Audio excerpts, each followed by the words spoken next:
પિયર ગયા ને તે પછી શું કર્યું કહું, લગભગ બધા બહેનોને એવો વ્યાયામ હોય છે કે અમે ઘીરે ન હોય પછી બિચારાનું કોઈ ધડો નહીં કરતું હોય એમ. એને ખબર છે કે આ મુક્ત થયા છે માનવીઓ. એક વચ્ચે હાવ ઝીણો જોક્સ હોય, એમાં ચોખવટ નહીં કરું, હાવ ઝીણો જોક્સ બધાને લાગુ નહીં પડે. આ સત્ય છે, પરમ સત્ય નથી. બહુ ઝીણો જોક્સ હાવ. ઓલો તો હજી પિયર ગયા ભલે ગયા, વચ્ચે પાછું યાદ આવ્યું બીજું. જો આનંદ આને જ કહેવાય. હજી એક વાત પૂરી ન થઈ પડખેલી ફૂટે એટલે માનવાનું કે આમને મજા છે.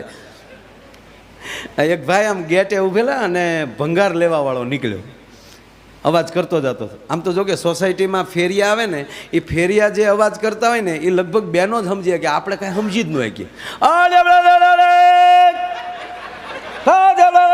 આપણે કે શું છે તાવડિયું વેસવાળો આવ્યો, એ સમજી જાય કોને. ત્યાં બીજો ને કે આપણે કે કોણ આવ્યું, બકાલા વાળો છે.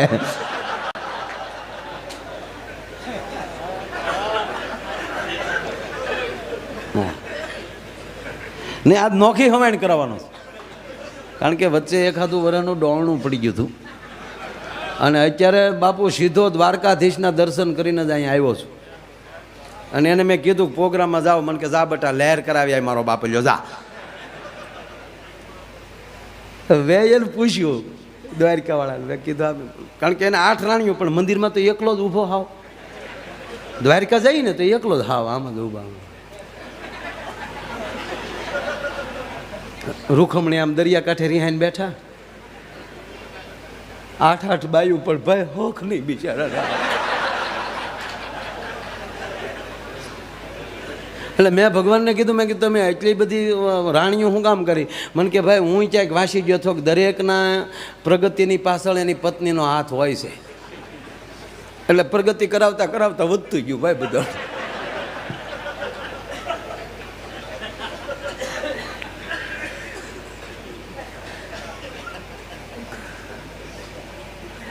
પેથાભાઈ તમે 2-3 જણા દાંત તો કાઢો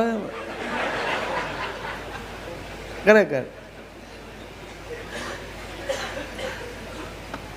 પથુભા મને ખરેખર હું આ દાંત એ માટે કઢાવું કે આ ડોળા કાઢવાવાળા દાંત કાઢે ને મને રૂડા બહુ લાગે. નકર આપણે દાંત કાઢવાના બહુ પીડીર ઓછા હોય, આમ જ કર્યું કતરાણા છે. આપણે ક્યાંનો છે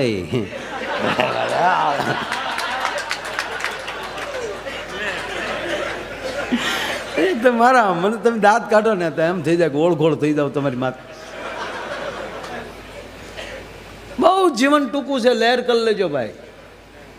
વળ ખાવા કરતા લહેર કરવામાં. અને આપણે તો જો દુનિયાનો નિયમ છે, દુનિયા આપણને બાંધે જ છે.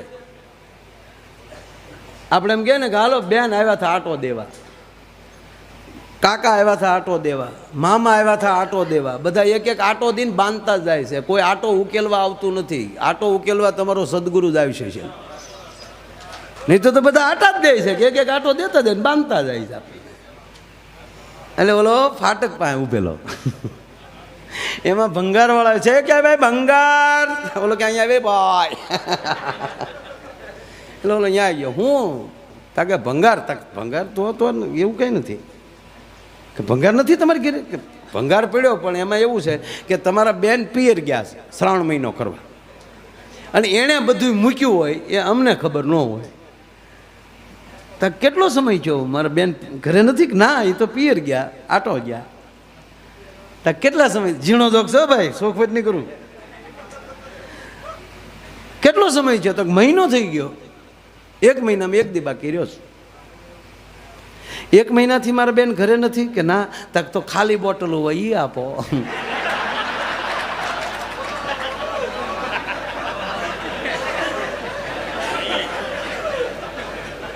એટલે મેં કીધું બધાને લાગુ પડતું નથી. આમાં તો બોલી આમ ધ્યાન રાખીને બોલવું પડે, નહીં તો પ્રોગ્રામ કરીને નીકળી ત્યાં આડા ફરે હું અમારી વાતું નહીં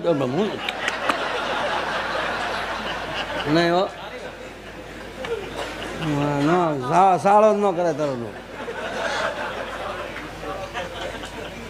બાપુ મોડું થઈ ગયું હતું, દાદુ એટલી સ્પીડમાં આવતો હતો ને અમારા દરબાર ડ્રાઈવર આપણે હારે છે,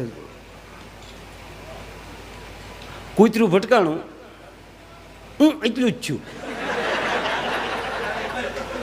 160ની સ્પીડમાં એ ક્યાંક ડિવાઈડર તોડીને આવ્યું કૂદીને. કોને ખબર એમ કે ભીહો છો કે રામ જાણી આમલે આવ્યું ને તે પછી કાંઈ બ્રેક મારવાનો મોકો જ નહોતો, હસીતા જ આવ્યું. એટલે હું છું ને ગાડી ભટ એટલું જ છું.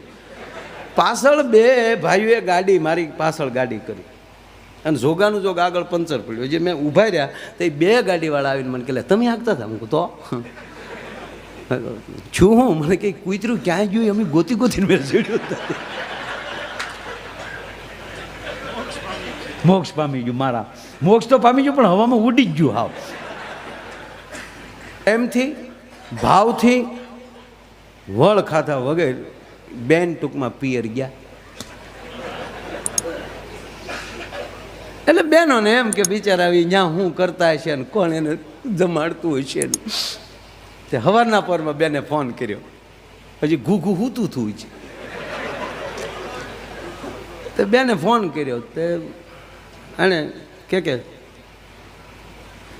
ફોન ઉપાડ્યો. હાલો હામેલભાઈ, હાલો જાગી ગયા? જાગ્યો તો જ બોલતો ને કે મારું ભૂત થોડું બોલ્યા. એમ નથી કહેતી જાગી ગયા કા નાસ્તો કર્યા, ઊંઘમાં નાસ્તો કર્યો હોય. જાગ્યો શું તાર ફોને જગાડ્યો. પછી તો ઓલા આઘા હોય એટલે થોડોક પ્રેમ વધારે દેખાડે ને.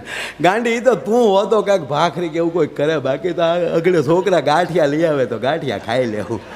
તો બેન ઢીલા પડી જાય, મારે એવું ન હોય બિચારાને ગાંઠિયા ફાંકવા પડે. પણ બેનને થોડોક વ્યામ પીડ્યો કે ઘૂઘું ઘીરે હોય એ બહુ કહેવાય. એટલે કે ખરેખર તમે ઘીરે છો? ખરેખર ઘરે છો કે તો મિક્સર ચાલુ કરો લ્યો. એટલે ભાઈ રસોડામાં ગયા, મિક્સર ચાલુ કર્યું, ઘર સંભળાયું. બેન કે ઓકે. પછી તો સાહેબ રોજનું થયું. રોજ ઓલો બેન ફોન કરે ઘરે છો, ઓલો હા પાડે ત્યાં મિક્સર ચાલુ કરે એટલે ઓલો મિક્સરનો અવાજ સંભળાવે. આવું 15 દી હાલ્યું. 16મે દિવસે ઓછીતા આકાશમાં ઉતર્યા. ઘરે આવ્યો હતા, ઘરે ઘૂઘું નહીં. એના છોકરાઓને પૂછ્યું બેટા તાર પપ્પા ક્યાં ગયા હતા? મમ્મી તમે જેદુને ગયા ને બીજે દિવસના મારા પપ્પા મિક્સર લઈને ગયા.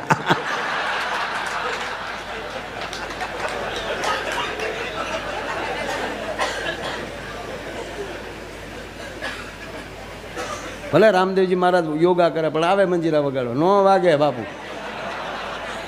યોગા થાય, પેટ ફરે. અને સારું ભારતમાં લઈ અમુક ડૉક્ટર સાહેબ મને વસ્તુ સમજાતી નથી. જો રામદેવજી બાબા બહુ સારું કર્યું, ભગવાન એમને ખૂબ લાંબી આયુષ્ય આપે ને આવું દેશમાં કામ કરે, આપણે કાંઈ ઓલું. પણ એ જ એમ કે કરો યોગ ભાગે રોગ, તો એના એ દવા શું કામ વેચે છે?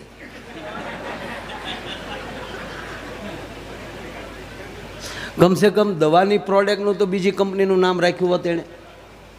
આ નથી સમજાતું મને કાંઈ. આ ફેવિકોલ આપણા મવાવાળાની જ કંપની છે ફેવિકોલ.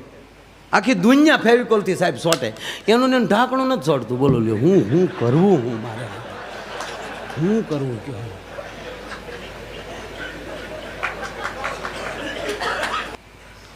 જોકે રામદેવ મારે વાત હોય તો સાહેબ મને આમ ગમે હોય, પેટ ફેરવે ને આમ. એમાં કેટલા રૂપિયા કરી લીધા બોલો, ખાલી પેટ ફેરવતા આવડે ત્યાં બોલો. અને આમાં કોને પેટ નથી ફેરવતું? આખી દુનિયાને પેટ જ ફેરવે છે સાહેબ. પણ એ કરે હારવા વાળા પણ મંજીરા ન વાગે. ભલે ભલે ભલે આવે ઘડીક વગાડવા તે ઘડી લઈ બચેગા. એક ભાઈ મને કહે માયાભાઈ આ બધું આપણે સારું છે, સ્વદેશી દવા આવી બધું સારું મારા ભાઈ બધું હાસું, પણ મને કે આ બધું પછી વઘારે ન કરતા. મેં કાં મને કે એની આંખ સીધી ન કરીએ કે દુનિયા સીધી કરવા નીકળ્યા છે. હા પછી તે કહી દો હાલો.